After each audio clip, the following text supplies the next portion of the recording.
श्रीकृष्णाय गोविंदाय हरे परमात्मने प्रणतक्लेशनाशाय गोविंदाय नमो नमः। बोलिए श्री राधे।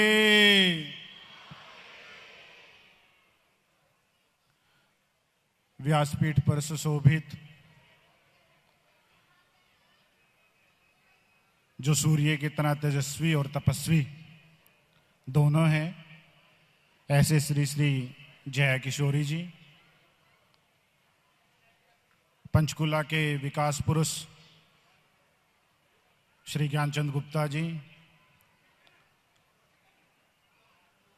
जिनका जन्म उत्सव भगवान कृष्ण की तरह मनाएंगे, ऐसे आदरणीय श्री तरुण भंडारी जी, इस कार्यक्रम की नाभिकीय सत्ता श्री माता मनसा देवी चैरिटेबल ट्रस्ट,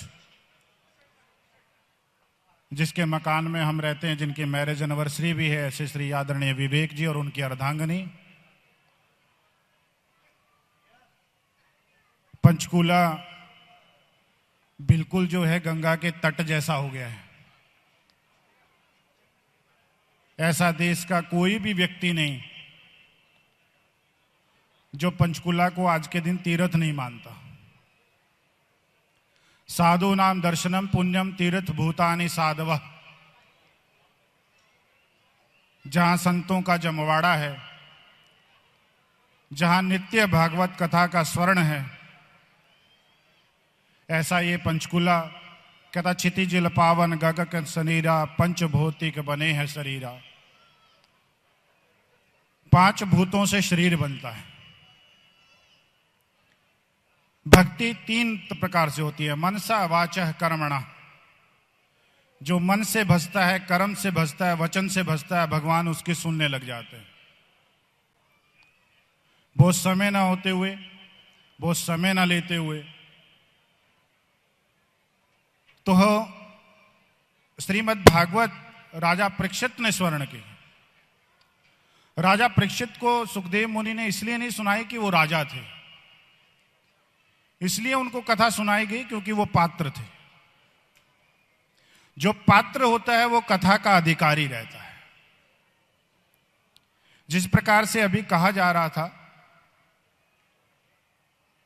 कि अपनी श्रद्धा से जो व्यक्ति दान देता है, तो ऐसी श्रीमद् भागवत कथा कहीं हो रही थी, तो कुछ दानी लोग उसमें दान कर रहे थे। तो उसमें एक व्यक्ति बैठा हुआ था, तो उसने कहा कि जो दानी है, जो दान करता है, जो 51,000 दे रहा है, 1 लाख रुपए दे रहा है, 5 लाख रुपए दे रहा है, उसको कथा व्यास पटका पहनाता है, और जो दान नहीं कर रहा है उसको केवल प्रसाद देता है और वो घर भेज देता है। तो दूसरे दिन हुआ, तीसरे दिन हुआ, चौथे दिन हुआ, तो 5वें दिन उसके मन में भी आया कि मैं भी कुछ दान करूं और आज ये पटका मुझे भी प्राप्त हो।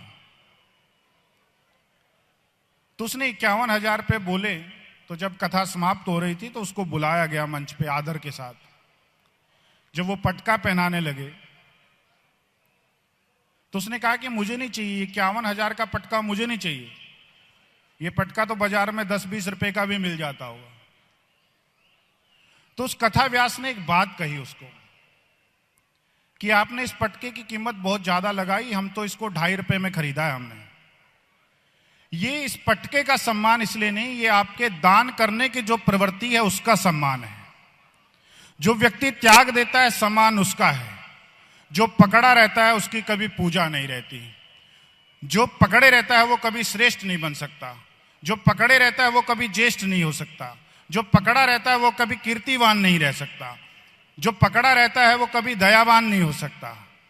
कहता दूर दरी अंग सोहत श्याम, जो कैसी बनी सिर चूनर चोटी, खेलत खात फिरे अंगना पग पैजनी बाजत पीरी खचोटी, वाछ विकोर सखान विलोकत वारति काम कला निधि नोटी, अरे काग के भाग को का कहिए, हरि हाथ से ले जाए माखन रोटी। कहता भाग उसका है, कहता भाग्य उदयन बहुजन्म समर्जितेन सत्संगमम चलबतुः पुरुषो यदावे। जब करोड़ों पुण्य उदय होते हैं तब ऐसी कथाओं का स्मरण करने का सौभाग्य मनुष्य को प्राप्त होता है। मैं तो छोटा सा ब्रह्मचारी हूं, बोलने नहीं केवल सुनने आया हूं। हमारे तो जब ये वस्त्र धारण करते हैं, हमें तो गीत एक सुखाए गए हैं, वाक्य एक बताया गया, बात एक ही कही गई है कि सर्वे भवन्तु सुखिनः, सर्वे सन्तु निरामया, सर्वे भद्राणि पश्यन्तु, माँ कश्चित् दुख भाग भवेत्। हाँ, क्योंकि मैं साधु हूं, एक बात गर्व से कह सकता हूं कि जो यहाँ बैठे हुए हैं वो मनुष्य तो नहीं हो सकते, क्योंकि ये कथा सुनने का सौभाग्य केवल देवताओं को प्राप्त है, मनुष्यों को नहीं। तो आप सब देव वंदनों को मेरा कोटि कोटि प्रणाम, व्यासपीठ को मेरा कोटि कोटि प्रणाम और अपनी वाणी को विराम।